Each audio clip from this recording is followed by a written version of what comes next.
You know, one of the cool things that I love about construction yards are the tools.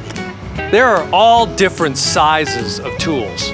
Large tools like a ladder or a chop saw, and small tools like this thing right here. Look at the size of this. This is pretty small.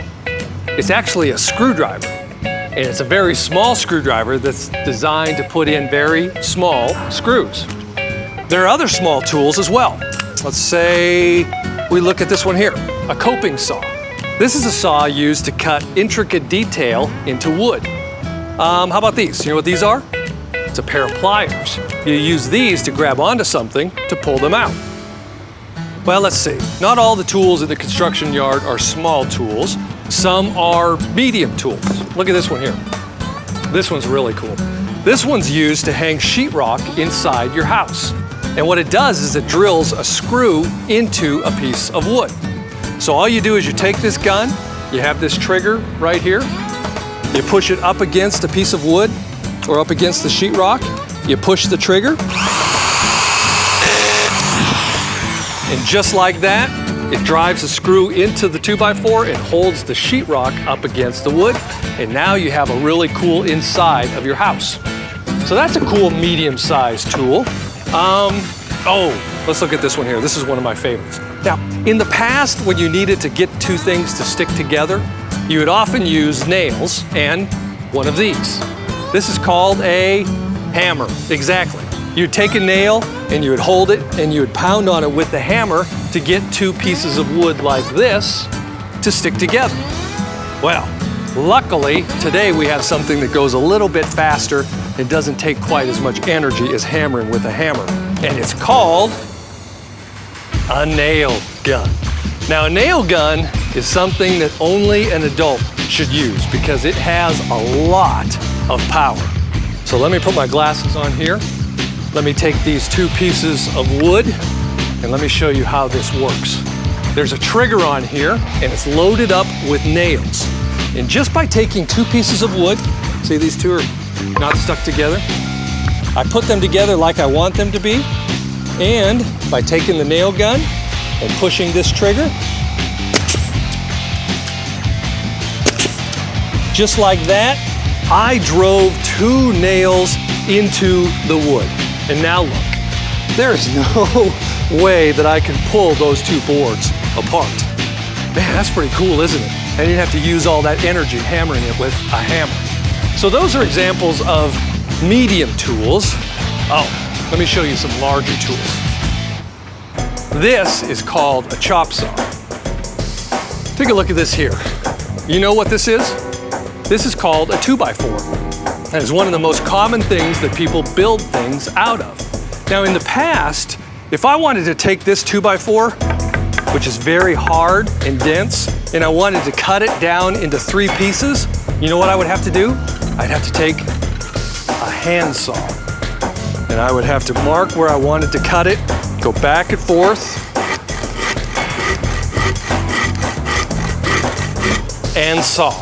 As you can see, that might take a long time to cut through this board with that. But luckily today, we have chop saws. And chop saws help us to do that cut a whole lot faster. Watch this. I want to cut this one board down into 3, and just like this, it's going to happen.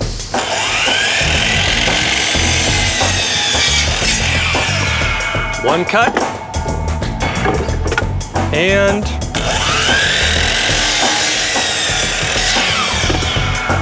just like that. Remember that 2x4 that I just had that was long and one piece? Now it's smaller pieces. Pretty cool, and a whole lot faster than that handsaw, wasn't it? Well, you know what? These are all tools that you might see your mom and dad use around the house. You know, if they have a job or a project that they need to complete, they might use any one of these. Or they may use any one of 100 others to help them see the job all the way through from its beginning to its completion. All of these tools are designed for one thing, to help you get your job done. Having the right tools to get a job done is important. But not all of the tools are ones that we can see. You might be going, what? An invisible tool? Yes, there is such a thing as an invisible tool. It is a very important tool. And that tool is right in here. You can't see it. In fact, if you took an x-ray of your body, you wouldn't be able to see it then either. But it's there, and it's called perseverance. Perseverance is something that will help us once we start a job by giving us the power and the strength to finish that job. Now, we all have jobs and projects that we need to be doing, don't we? And many of them are ones that we do for the good of others, to benefit and help them, like loading or unloading the dishwasher, or mowing the lawn for your neighbor, or watching your baby brother or your sister when your parents go out. These are all types of jobs where perseverance becomes a really important tool. And here's why. When we do these good jobs, God uses us to help and to serve others, to do good for them. And it's through these jobs that we show God's love to other people. So, if we're showing God's love to others through our jobs, we certainly can't stop halfway through, can we? It's really important that we always persevere and see that job through from its start to its finish. And when we do, we're doing it for the good of others. You know, when I think about someone who had a lot of perseverance, I usually think of one man, and he's a man from the Bible. In fact, there's a whole book in the Bible named after him. His name was Nehemiah. Let's take a look at his story, because in it we're going to see that God asked him to do a big job, a job that required lots of perseverance if it was ever going to get done. While serving as the cupbearer for King Artaxerxes, Nehemiah was visited by his family. While they were there, they told Nehemiah that the walls of his hometown Jerusalem were in ruins and that the whole city was in great trouble. Well, when Nehemiah heard this, he began to pray that God would give him the opportunity to go and help the people of Jerusalem. Well, this is where Nehemiah first had to use his perseverance, because he had to be patient. He had to wait for the right moment to go and talk to the king to ask if he could go. But you know what? Nehemiah did persevere. He didn't give up on his desire to help the people, even though he had to wait for several months. And his perseverance paid off. One day, the king noticed that Nehemiah was sad, and he asked what was causing Nehemiah's sadness. And Nehemiah knew it was the right time to tell the king what he wanted to do. So he told the king all about the trouble in Jerusalem, and he told the king about his plan that he had made to help. Well, when the king heard what Nehemiah had to say, he generously agreed to let him go and give Nehemiah everything he needed to rebuild the wall and to help the people of Jerusalem. Nehemiah's perseverance and patience had paid off. But that's not the end of the story. Nehemiah was on his way to Jerusalem, yes, but his troubles were only just beginning. Before he even got to Jerusalem, Nehemiah began to face opposition from some people.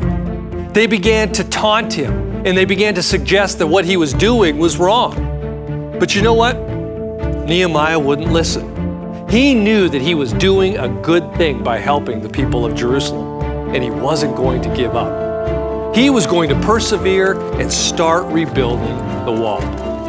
Well, the people began to build. But as they were rebuilding the wall, some more opposition from some other people began to grow. These people threatened to attack the city if they didn't stop working. But you know what? Nehemiah persevered, and he decided that he wasn't going to let this new threat stop him either. So he split the people who were working on the wall into two groups, letting half the people stand guard while the other half worked. Well, unfortunately, Nehemiah's challenges still didn't end. His enemies now tried to insult him. They tried to lie about him. They even tried to scare Nehemiah into stopping by threatening to kill him. But no matter what they tried, Nehemiah would not give up rebuilding the wall. He continued to persevere because he knew that he was doing a good thing. And you know what? He did it. 52 days after he started his project, Nehemiah stood on a solid, strong wall. Nehemiah had brought the people of Jerusalem together to do a great thing, and he didn't let anything stop him from finishing it. He had made a commitment to rebuild the wall, and he used perseverance to help him see it through. Now, let me ask you something. What do you think would have happened if at any point when Nehemiah had faced an obstacle, he had not persevered, but instead given up? Well, exactly. The wall would have never been rebuilt. If Nehemiah hadn't persevered, it would have meant the end of all the good work that he was doing. Well, it's the same with us. If we don't persevere and instead we give up at some point in a good task that we're doing, then that good task will never get done. And that's not what God wants. So when you're doing a job, especially when it's for the good of someone else, remember Nehemiah and persevere till you're finished. And also remember that by completing that good job, you are showing God's love to the people that you are helping. Let's pray. Dear God, we thank you so much for the tool that you've put inside of us called perseverance. Help us to use it when we're doing good jobs for others, so that we don't quit halfway through, but we persevere and do the work until the job is complete. Because we know that when we do that, we will be showing your love to others. We ask all these things in your Son's precious name. Amen.